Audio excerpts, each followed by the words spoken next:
What's up, people? Rico Fiorinelli here, the Fitness Sensei, and I'm talking to you today about how to set up your program to join the game training, baby. That's right, to be ready to flex your biceps, grow your muscles, build your chest, inflate your chest without getting metrics. I want to talk to you today about what's called progressive overload. This is the key proponent to any fitness program. So when we're looking at our fitness program, the one thing that we want to make sure that we have in our fitness program, whether you're doing calisthenics, traditional weight training, powerlifting, CrossFit, doesn't matter what type of exercise you're doing, you want to make sure that you're accounting for some methodology of progressive overload. Now, James Linker over at Certain Sports Science did an amazing job breaking down all the scientific and technical nature behind progressive overload.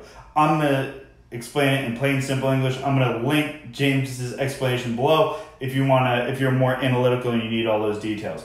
Progressive overload is basically building the muscles up by increasing the amount of work that you're doing over time, and you want to perpetually progress it. So the load, obviously, is the stimulus that we're applying, and we want to progress that load over time. This is how our body advances. It's what causes that stimulus is what causes a response of building the muscles, building the body up, and advancing your program. If we are regularly doing the same thing, guess what? That's where we kind of get in this stagnant, robotic, same thing every single day. So how do we apply progressive overload to our training? The first and easiest thing is to increase the amount of resistance that you are using. Whether that's slapping on another plate to the barbell that you're then going to be lifting, or picking up a bigger dumbbell, it really doesn't matter. What it is going to be more weight than you were doing. This is the obvious and first way to increase your load. The second way is to increase the number of repetitions or increase the number of sets. So typically when we're manipulating the repetitions or the sets, what occurs is we might keep the weight the same. Then we'll go from doing maybe 3 sets of 10 one week to now doing 4 sets of 8. So now that's a gradual, just a small increase in the overall reps that we're doing. 4 sets of 8 is then going to get you 32 repetitions, where 3 sets of 10 is only 30. But by maintaining that same weight, now we've increased the overall load. See? You see how it all works? And then the next week, maybe we do 4 sets of 10. Again, it's just perpetual small steps. We don't want to progress in very large leaps and bounds. If you're doing calisthenics, one way to increase it is by manipulating the angle of your body. So if you're doing push-ups, obviously doing push-ups with your feet elevated, or even a handstand push-up, is going to be a much larger load than simply doing them on the floor. Or if you're a very large beginner, just doing it with your knees down on the ground.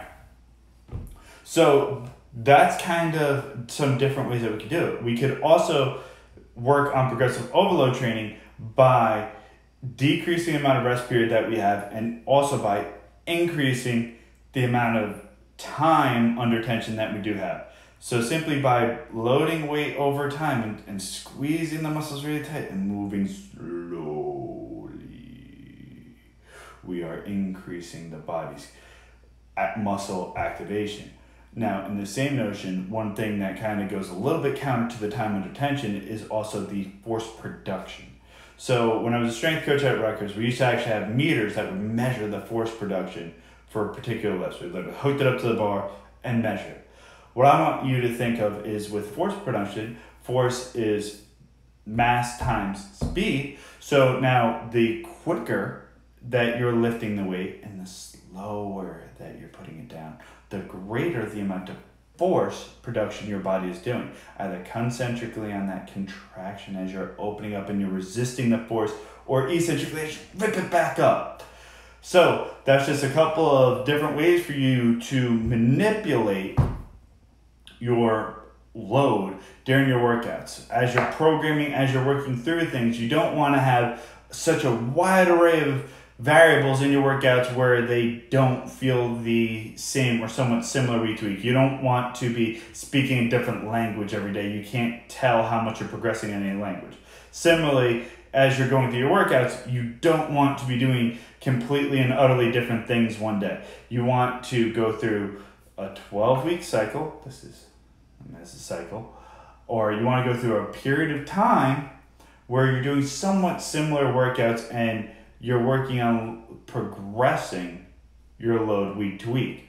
Now, while the objective would be to attempt to do this linearly, the fact of the matter is you want to be able to increase the load and do each repetition of it perfectly before you worry about increasing it again. So you sometimes, very often, it is a non-linear progression, and the reason it's non-linear is very multifaceted and is a lot deeper than I'm ready to get into with this video.